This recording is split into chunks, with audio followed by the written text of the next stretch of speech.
filosofi perusahaan sendiri kita itu diajarkan mengenai filosofinya pohon pisang lah. Pohon pisang. Pohon pisang ya, itu semuanya ya, semua parts ini berguna bagi masyarakat. Dan sebelum itu mati, dia sudah menanamkan generasi selanjutnya. Kami ini sedang menyiapkan juga nih suatu konsep ataupun suatu milestone bagaimana Gobel Group ini sampai di 100 tahun.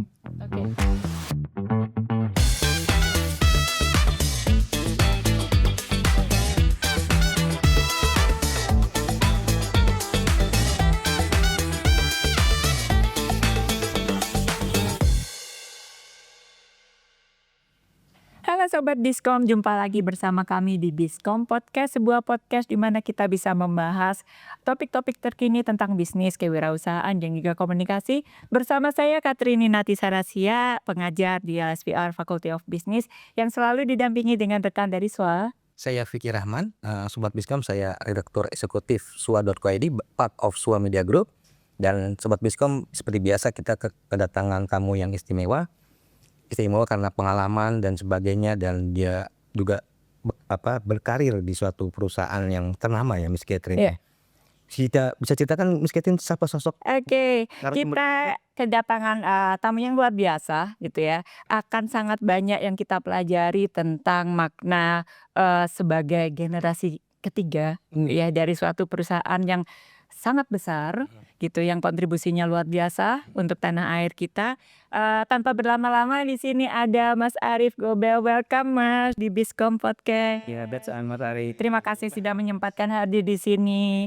Oke, Sobat Biskom, Mas Arief ini adalah Director dari Panasonic Gobel Indonesia yang hari ini akan sharing. Ya, tentunya akan banyak yang kita bahas, yaitu mengenai bagaimana sih menjadi penerus generasi ketiga dari sebuah perusahaan yang luar biasa kiprahnya, kontribusinya, dan juga tentunya sebagai generasi ketiga ini harus minta untuk dituntut untuk membawa perubahan nih ke arah yang lebih modern.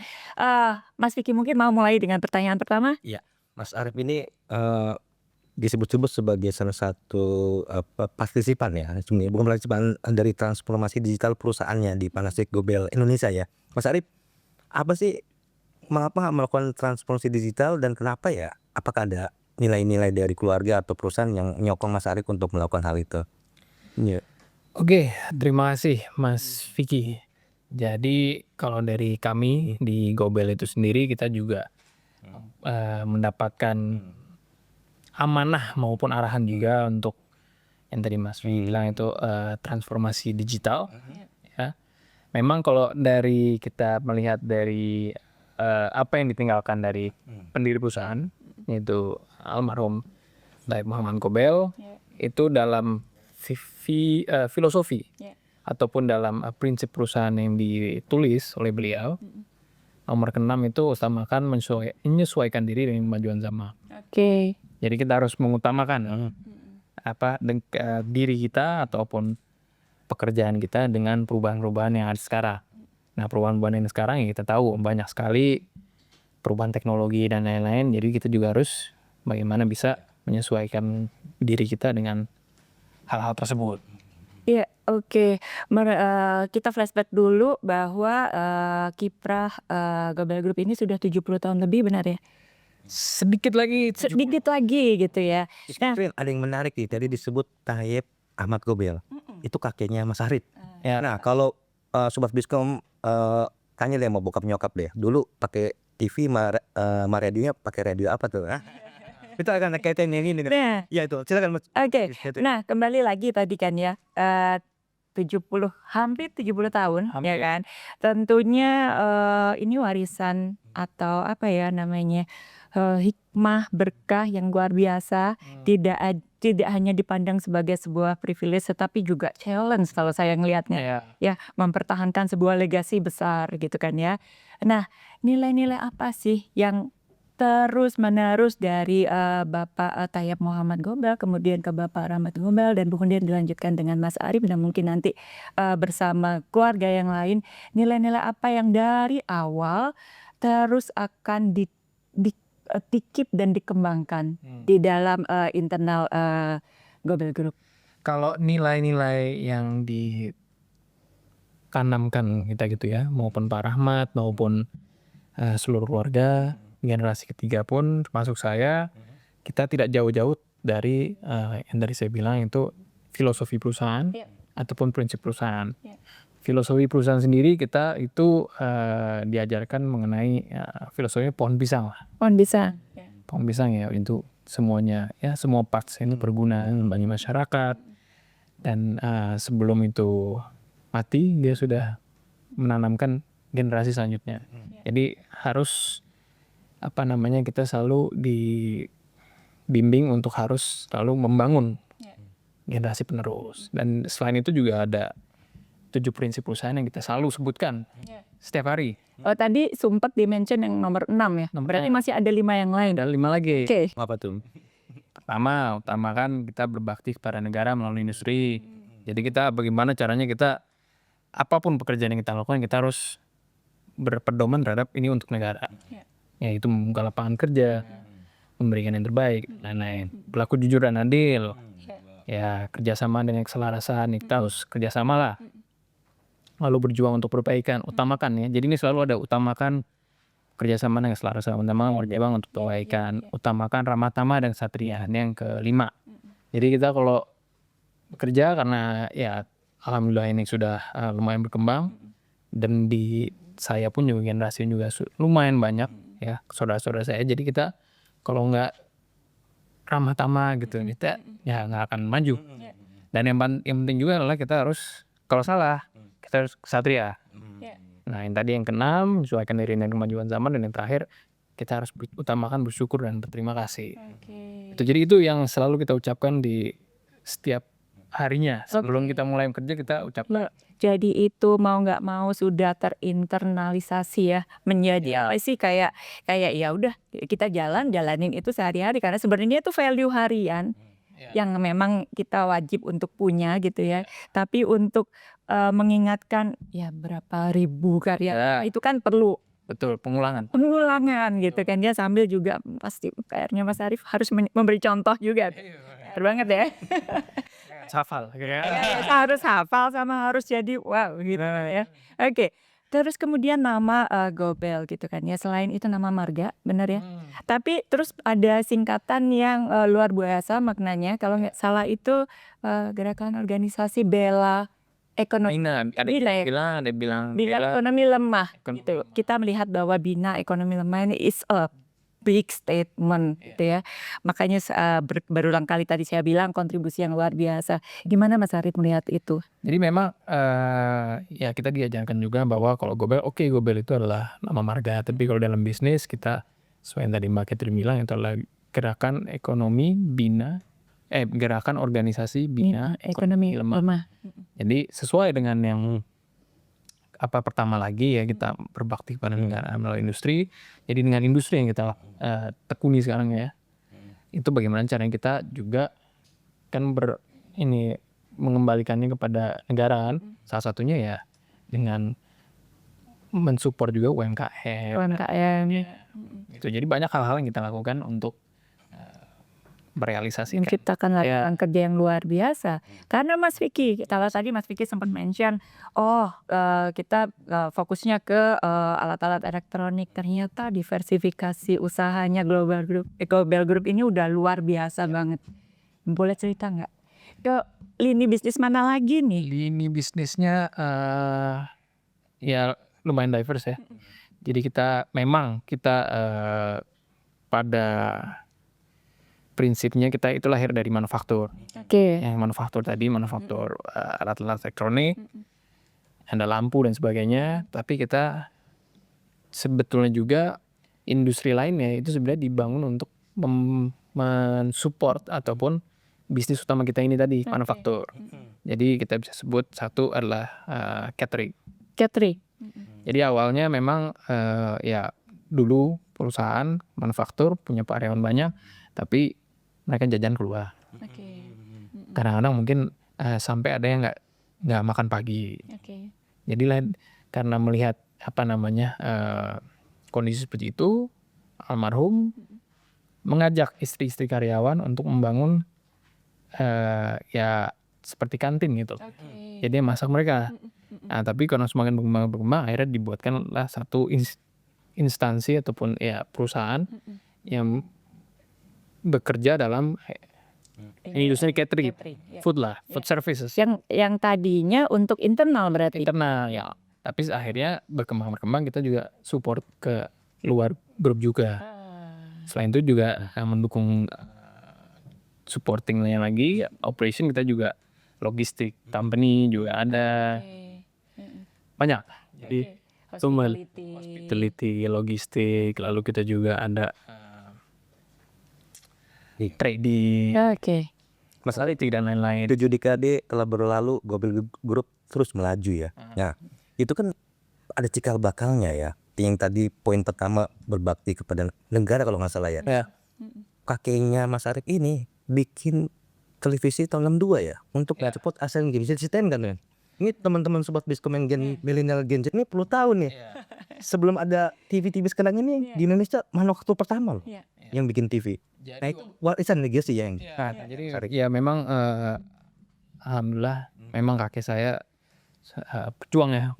Jadi beliau waktu itu pertamanya radio dibuat dengan bantuan dari pihak Jepang juga, dibuatlah radio untuk sebenarnya semangatnya itu agar dulu presiden pertama kita Pak Soekarno itu pidatonya bisa didengar di seluruh Indonesia. Jadi Di Cawang itu ya. Cawang. Nah setelah itu dari situ ada Asian Games 1962. Nah beliau juga diberikan amanah atau mandat membuat 10.000 televisi hitam putih. Nah itu di situ cikal bakalnya kita ya bagaimana kita menanamkan lagi itu nilai-nilainya, bagaimana kita tidak hanya berbisnis tapi apa sih impact kita terhadap negara ini, orang-orang di sekitar. Jadi itu supaya orang-orang bisa menonton ya Asian Games pada saat itu ya, walaupun masih hitam putih. Nah itu. Nah itu kan terus berlanjut sampai akhirnya diversifikasi tadi yang dibahas ya. Berarti kalau manufaktur itu kan disiplin dan kerja keras ya. Nah gimana nih Mas Arif mempraktikkan warisan keluarga ini nih yang berlanjut? Memang jadi kalau misalkan kita ya karena kita diberikan amanah ini, jadi kita juga harus mendalami ataupun mencontohkan yang tadi bilang, kalau misalkan kita ini pemimpin juga kita harus bisa mencontohkan apa yang kita suruh juga gitu. Kita inginkan ya kita harus mencontohkan juga. Jadi ya kalau misalkan masuk jam berapa ya kita harus masuk lebih dulu dari itu. Yang tadi misalkan menghafal tapi juga bukan menghafal aja, harus mengimplementasikannya sendiri. Implementasi karena sebagai contoh. Betul. Harus sebagai contoh, harus kita bisa mengimplementasi. Lead by example ya misalnya itu dia. Nah, ini sekarang kalau semua yang ada di Indonesia kira-kira ada berapa ribu karyawan ya? Berapa ribu karyawan? Mungkin bisa kita estimasi 10.000 mungkin ada. Ya. Dan terus berkembang ya. Insya Allah. Ya gitu dengan value yang sebenarnya value itu sudah lama, tetapi karena sifatnya universal, value itu juga yang membuat terus bertahan ya. Udah berbagai zaman yang dilalui gitu kan ya. Nah, terus kemudian kita melihat bahwa generasi ketiga itu PR-nya adalah mau nggak mau harus transform. Tadi udah di-mention gitu ya. So di mana challengingnya proses transform itu menuju katakanlah digitalisasi gitu ya, yang sebelumnya mungkin dengan lebih kita sebutnya ya konvensional, terus kemudian kita mengajak ke digitalisasi, itu challenging nggak sih Mas Arif? Pasti dalam setiap perubahan ada challenge-nya lah. Tapi saya juga baru belajar ya, saya bukan yang ahli juga dari digital transformation ini, masih belajar. Tapi yang saya pelajari juga itu bukan hanya sekedar perubah yang tadinya manual menjadi otomatis, tetapi perilaku maupun juga pemikiran kita terus dirubah juga. Nah, menurut saya yang paling susah itu adalah merubah kebiasaan. Ya, kebiasaan yang sudah mungkin ya saya baru masuk berapa tahun, ya berarti kan kurang lebih bisa gitu ya 6 dekade lah. 6 dekade mungkin seperti itu terus. Ya mungkin ada perubahan-perubahan, tapi kita juga tahu perubahan yang signifikan itu sekarang ini mungkin kalau sekalinya ada perubahan itu eksponensial sekali. Iya. Nah, jadi saya pun juga perlu belajar ya Iya. dari perubahan-perubahan yang ada sekarang ini. Jadi memang merubahnya itu nggak gampang. Iya benar. Apalagi yang sudah senior-senior ya. Iya, kebayang sih. Itu juga kita mengajarinya itu juga Lebih sabar. effort ya. Effort dan sabar. Effort dan Nah tadi kan perjalanan ya. Kalau perjalanan karir Mas Arif sendiri gimana sih, kalau bisa sedikit di-spill ke Sobat Biskom? Kalau karir saya di korporasinya sendiri, saya baru masuk secara official tuh belum lama, baru 4 tahun lah, 4-5 tahun lah secara officialnya ya. Memang di situ ya saya juga belajar juga ya dari mungkin belajar bagaimana menjual, bagaimana planning lah. Kita dulu di planning, saya dulu planning, lalu bagaimana menjual, lalu mulai sedikit demi sedikit karena banyaknya perubahan, mau nggak mau saya juga akhirnya diminta untuk lead juga Oke, Betul. ke manajemen. Iya. untuk sekalian belajar juga sih. Tapi memang pas Seru nggak? Seru banget ya. PR-nya banyak nih. PR-nya banyak memang, tapi ya menurut saya yang paling belajar yang paling baik dan cepat itu ya on the job training. Tidak by theory tapi by doing. Oke, nanti kita lanjutin karena kita break dulu nih Sobat Biskom. Kita break dulu sejenak, nanti kita balik lagi. Tapi jangan lupa ya subscribe, like, komen supaya kita makin semangat dan makin bisa mendatangkan bintang tamu yang bisa memberi banyak sekali insight kepada kita. Jangan kemana-mana, kita akan balik.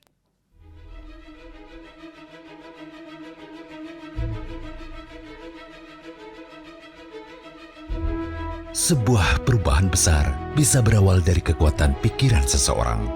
Itulah yang telah dibuktikan 60 tahun yang lalu oleh seorang anak bangsa yang berasal dari Gorontalo, Dr. Andes Haji Tayyip Muhammad Gobel.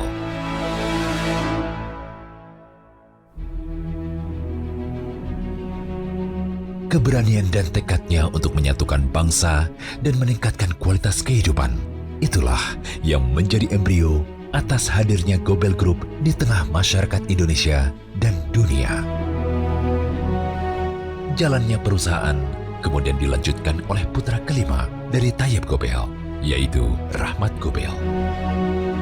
Filosofi pohon pisang kemudian diimplementasikan ke dalam 7 prinsip, diantaranya dedikasi, kejujuran dan keadilan, kerjasama harmoni, perbaikan yang berkesinambungan, kesopanan dan kerendahan hati, kemampuan beradaptasi, bersyukur dan berterima kasih.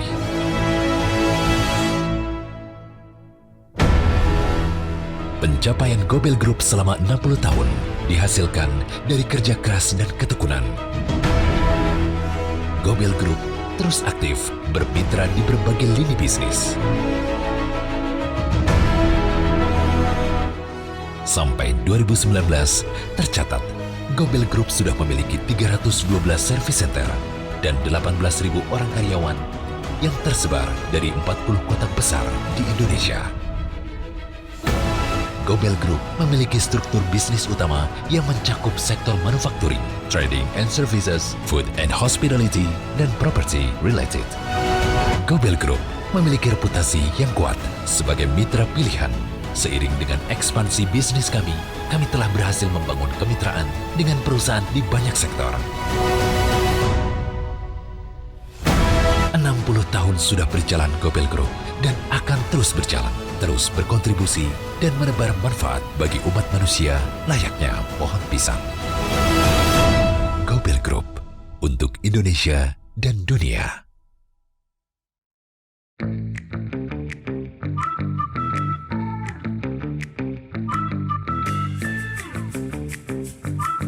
Studying at Elsevier is always fun with international vibes. Studying at Elsevier is always creative.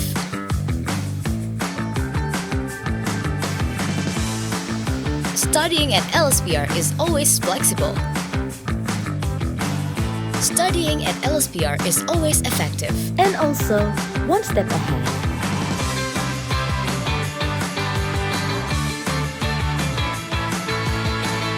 But it doesn't stop here. Studying at LSPR leads to a bright future.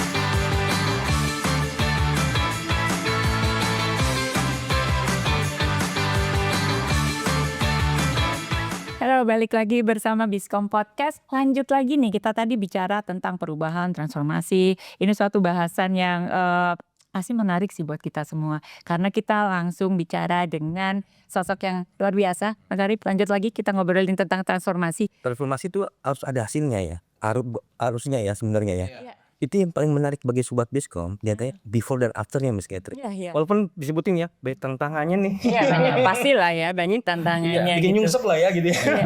Mungkin bisa diceritakan nih Miss Catherine Iya, ya. strategi dulu deh. Strategi. Jadi strategi utama apa nih gitu? Berangkat dari mana nih Gobel Group ini?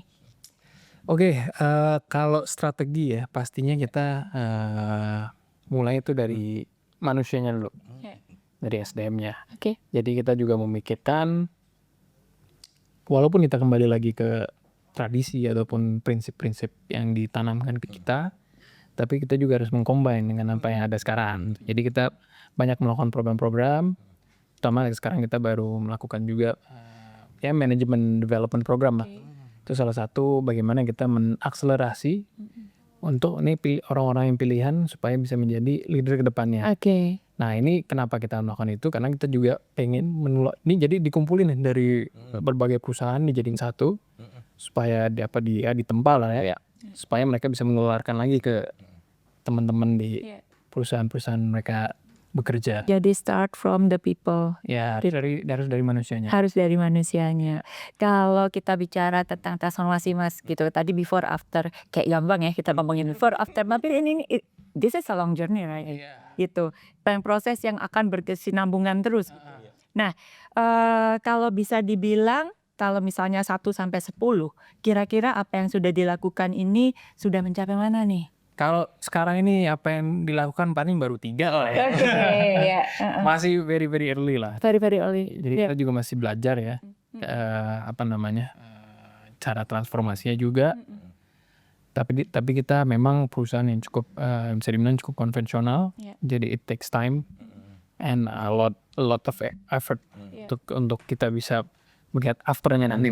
Iya. Tapi langkah kecil untuk mencapai hasil optimal ya. Oh iya, Strateginya juga dari spirit tadi ya. karena this is huge, besar banget sih bicara transformasi untuk jumlah karyawan yang puluhan ribu sih gitu.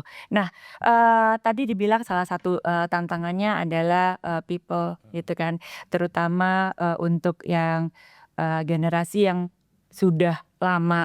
Katakanlah bahwa masih ada Gen X, terus kemudian ketemu millennials, terus kemudian ketemu Gen Z gitu kan ya, gitu. Nah, menjembatani ini semua, is it that challenging gitu supaya kayak gak terlalu yuk yang udah steady, yang udah nyaman dengan kondisi yang ada gitu, atau gak juga terlalu santai, itu gimana tuh Mas tipsnya? Kalau kita sih ya kita harus mencoba mengakomodir semuanya, tetapi memang karena kita juga tahu di luar nih semakin lama semakin berwarna-warni ya. Ada yang tiba-tiba mungkin pendatang baru dengan konsep yang lebih baru, dengan agresi kecepatan yang lebih cepat. Jadi mau nggak mau kita harus cepat juga. Jadi untuk menjembatani itu semua, untuk kita bahasanya ya, pleasing semuanya, everyone, itu nggak bisa. Jujur memang itu tidak bisa. Jadi kita tetap dengan semangat yang sama, tetapi kita juga mengajak semuanya, ayo ini kita dalam kondisi seperti ini kita harus berubah. Kita memberikan juga pemahaman tentang di luar sana seperti apa dan lain-lain. Jadi semuanya juga harus mempunyai pemikiran juga sesama antara manajemen dan semua karyawan, dan juga kemauan. Biasanya transformasi itu bertautan dengan inovasi ya, gitu ya, yang dilakukan di internal Gobel Group ya. Dan hal ini kan pasti bertautan dengan 7 prinsip tadi ya, selaras tadi ya, gitu sama filosofi pisang ya. Nah, tadi kan Mas Arief bilang ngajak bersama-sama. Berarti kan ada aspek komunikasi nih, Miss Catherine. Nah, kalau mau menyampaikan hal itu kepada seluruh karyawan atau stakeholder di internal, gimana sih apa yang untuk menyampaikan filosofi pisang dan 7 prinsip itu di era modernitas sekarang ya? Apakah ngobrol sambil makan pisang goreng atau apa sama jus pisang gitu ya? Supaya mereka makin enggak gitu. Woi, sini nongkrong gitu loh. Gimana Mas Arief? Ini ya. Jadi memang kalau di perusahaan kami itu kita selalu ada apel pagi lah, Oke. apel pagi ya, Itu setiap hari. setiap hari. Apel pagi, makanya itu kan ada jam-jamnya nih. Jadi kita masuk senam dulu, senam ada apel pagi. Makanya dilarang telat ya Mas ya. Nggak boleh malah. Jadi di situ kita ya menyampaikan juga pemikiran-pemikiran dari semuanya sebetulnya harus maju, gitu ya. Tetapi sebagai pimpinan-pimpinan yang ada di perusahaan ini, mereka juga harus menyampaikan apa ya di situ harus dijadikan tempat. Oke, ini cara berpikir saya, cara berpikir perusahaan, nilai-nilai perusahaan, apa yang kurang sekarang dan apa yang harus diperbaiki. Dan disitulah. Jadi kita setiap kali kita harus memberikan pemahaman lagi gitu. Sebenarnya sih di luar kalau misalkan secara tradisional ataupun secara simpelnya seperti itu. Tapi banyak hal-hal yang lain lah yang kita coba lakukan. Ya, tadi kan sempat di-mention bahwa sebenarnya ini masih early stage gitu kan ya. Tapi early stage itu tetap aja susah itu. Kalau menurut Mas Arief sendiri, ada nggak sih yang keren juga nih, kita udah this far gitu, walaupun tadi saya kasih 1-10 mana nih 3. Apa nih yang success story atau apa? Sebenarnya hal kecil aja ya. Ya boleh. Hal kecil. Hal kecil impactnya besar loh. Hal kecil.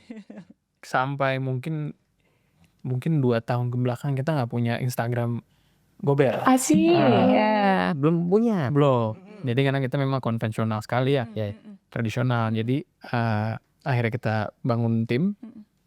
Ya di situ kita bangun tim, memang kita diberikan arahan-arahan ya. Oke, ini zaman kita harus mengeksis, mempromosikan diri kita juga keluar gitu. Ya, jadi kita akhirnya punya Instagram yang cukup aktif dan juga ada akun-akun lainnya dan yang dikelola saya rasa cukup profesional dan ada impactnya lumayan gitu di kita. Jadi kita bisa melihat ternyata orang-orang mulai nih menotis Gobel dan lain-lain. Ya, intinya nggak ada kata terlambat ya. Iya. Iya, nggak ada kata terlambat. Kalau nggak kita bakal makin Benar. ketinggalan gitu, bahwa menjadi eksis itu nggak salah sama sekali. Jadi kita jadi kayak kita lebih mendekat lagi ke masyarakat gitu kan ya. Nah, selain itu tadi people udah gitu kan ya, inovasi udah. Ya, kalau Instagram mungkin bagian dari marketing communication juga gitu. Hal-hal apa lagi sih Mas yang masih kayaknya pengen ini deh? Kayaknya dalam waktu dekat kita harus melakukan ini deh. Mengingat itu tadi sih, industri manufacture itu kan sekarang semuanya berjuang, saya kecepatannya tuh saling cepat-cepatan gitu. Apa yang menurut Mas Arief kayaknya ini akan jadi prioritas deh gitu. Kalau prioritas kita juga punya tim ya, walaupun saya bagiannya juga dari digital transformation tersebut, tapi di mana itu juga tergantung terhadap masing-masing perusahaan. Jadi prioritasnya seperti apa? Apakah mereka sudah, mungkin ada yang satu perusahaan yang levelnya udah tinggi, tapi ada satu perusahaan yang sangat-sangat mungkin manual. Itu ada, jadi variasinya juga banyak. Nah di sini di tim ini kami mencoba melakukan standarisasi. Jadi misalkan di sini udah memakai misalkan gelas yang seperti ini, yang di sana masih pakai cangkir. Ya udah kita bagaimana, apakah kalau ini mungkin lebih baik gitu. Nah jadi kita mencoba memberikan standarisasi yang sama. Itu tapi ini kita membahas dari sistem ataupun SOP ya di situ. Jadi kita mencoba menstandarisasi itu. Oke. Nah, itu kan eksistensi dan exposure ya bagian dari transformasi itu bagian dari perayaan HUT dari Gobel ya. Katanya ada rangkaian bikin instalasi ya. Itu bisa ceritain nggak tuh apa sih instalasi apa gitu? Oke, berarti Untuk bagian dari eksistensi ya katanya. ya, jadi di tahun lalu Gobel itu berusia 68 tahun. Itu kita menginisiasikan, oke, kita mencoba membuat instalasi.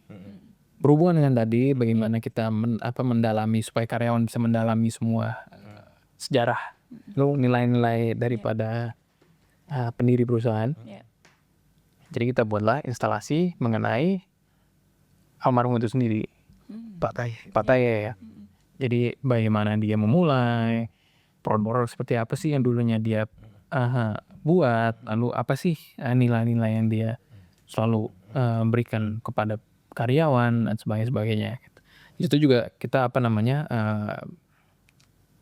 berikan juga, bukan berikan ya, kita exhibit juga ya, kita taruh juga baju-baju beliau. Ya, bisa nggak kami suatu saat lihat juga? Bisa. Boleh. Itu sifatnya kemarin itu one shot lah ya.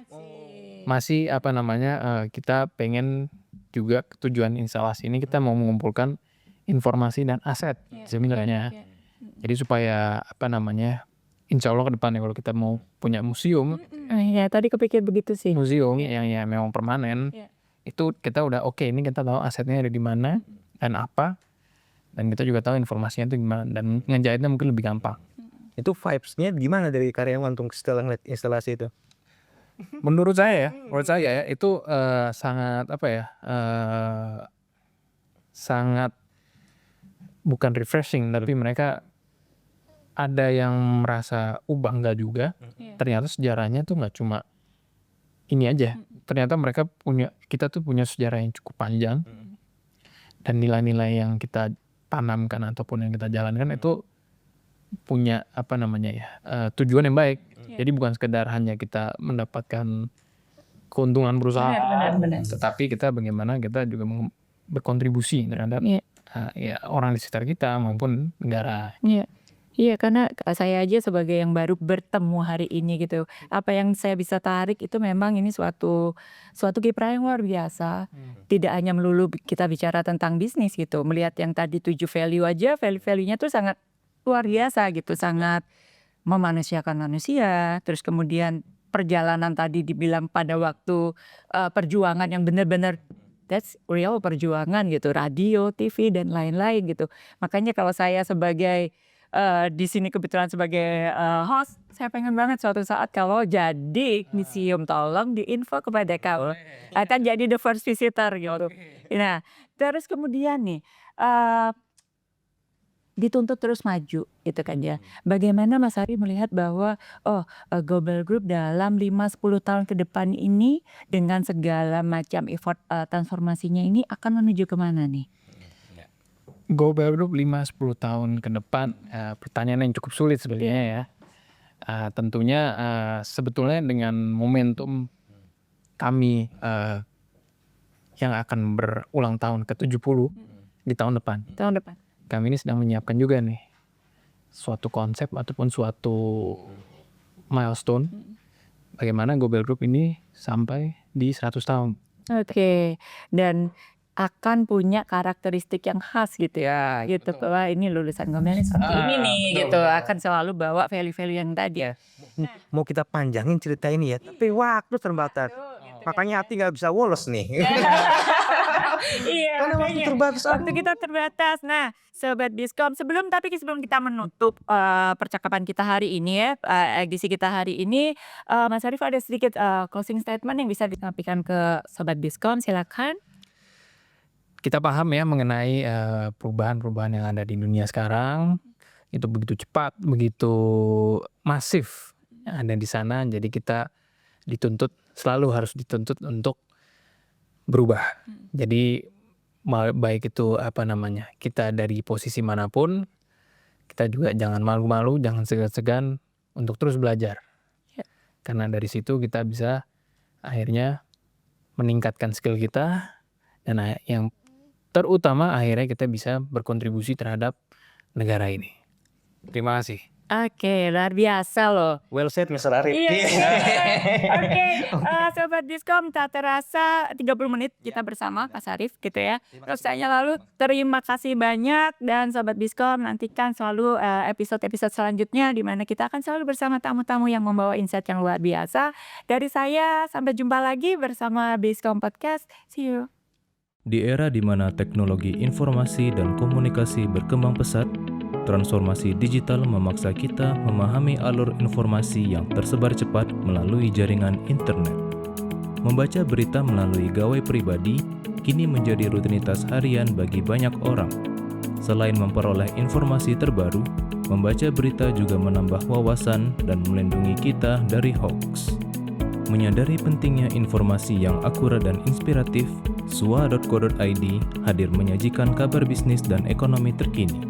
Sua.co.id adalah portal bisnis yang menyediakan berbagai informasi terkait pemasaran bisnis, manajemen, CSR, aksi korporasi, tata kelola perusahaan, profil bisnis pengusaha dan profesional, investasi pribadi, teknologi informasi, wawancara eksklusif dengan CEO, serta data penelitian.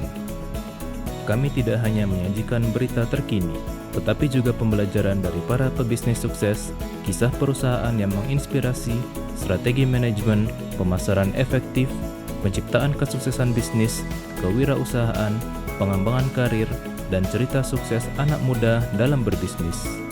Sua.co.id hadir di berbagai platform. Anda dapat mengunduh aplikasi kami di Google Play Store dan mengikuti kami di media sosial @swa_media_inc seperti Instagram, LinkedIn, X, dan Facebook. Saatnya menginspirasi orang lain dengan kesuksesan bisnis Anda melalui platform kami. Kunjungi sua.co.id dan temukan informasi bisnis yang inspiratif setiap harinya.